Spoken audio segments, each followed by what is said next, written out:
ഇനി നമുക്ക് battery replace ചെയ്യാൻ വന്നേക്കണം. അസ്യൂസിൻ്റെ ഒരു ഫോണാണ്. ഫോണിൻ്റെ മോഡൽ എന്ന് പറഞ്ഞു കഴിഞ്ഞാൽ നീട്ടി വലിച്ച് പറയണം. Asus Zenfone max pro M1 എന്താണ് ഇതിൻ്റെ മോഡൽ. ഇതിൻ്റെ ബാറ്ററി റിപ്ലേസ് ചെയ്യാൻ വേണ്ടി നമുക്ക് സിം ജിറ്റ് ഊരി മാറ്റി വെക്കാം. നഖം വെച്ച് ഇങ്ങനെ ഓടിച്ച് കഴിഞ്ഞാൽ ഇതിൻ്റെ ബാക്ക് പാനൽ ഇതേപോലെ റിമൂവ് ആയി വരും.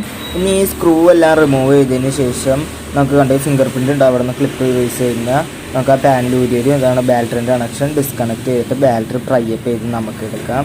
അതിന് കണ്ടോ പുതിയ ബാറ്ററി അൺബോക്സ് ചെയ്തെടുത്തിട്ട് ഇതാണ് നമുക്ക് ഫുൾ ടാപ്പ് വന്നത്. ഇത് രണ്ടായിട്ട് കട്ട് ചെയ്യുക. രണ്ടെണ്ണം ഉണ്ട്, അത് രണ്ടെണ്ണം ആക്കി എടുത്തിട്ട് മതി. എന്നിട്ട് കണ്ട് ഇതേപോലെ പീല് പറിച്ചളഞ്ഞ് ഫുൾ ടാപ്പ് ബാറ്ററി ഒട്ടിക്കുക. ഒരെണ്ണം അടിയിൽ ഒരെണ്ണം മേളിലായിട്ട് ഒട്ടിക്കുക. എന്നിട്ട് അതിൻ്റെ സീലും പറിച്ചളഞ്ഞിട്ട് ബാറ്ററി തിരിച്ച് ഇറക്കി വെച്ച് കൃത്യമായിട്ട് പ്രസ് ചെയ്ത് അലൈൻ ചെയ്ത് വെച്ചിട്ട് ബാറ്ററിൻ്റെ കണക്ഷൻ നമുക്ക് തിരിച്ചു കൊടുക്കാം. തിരിച്ച് ആ പാനലിൽ വെച്ച് ഫിംഗർ പ്രിൻറ്റിൻ്റെ കണക്ഷനും കൊടുത്തിട്ട് സ്ക്രൂ ചെയ്യാം. ബാക്ക് പാനൽ തിരിച്ച് ഫിറ്റ് ചെയ്യാം. സിഗ്നേച്ചർ തിരിച്ചിടാം. ഫോൺ ഓൺ ചെയ്തെടുക്കാം. കണ്ടോ ഇപ്പോൾ ബാറ്ററി റിപ്ലേസ് ചെയ്യാൻ ഇത്രയുള്ളൂ. ഇപ്പോൾ സെറ്റ് ആയിട്ടുണ്ട്.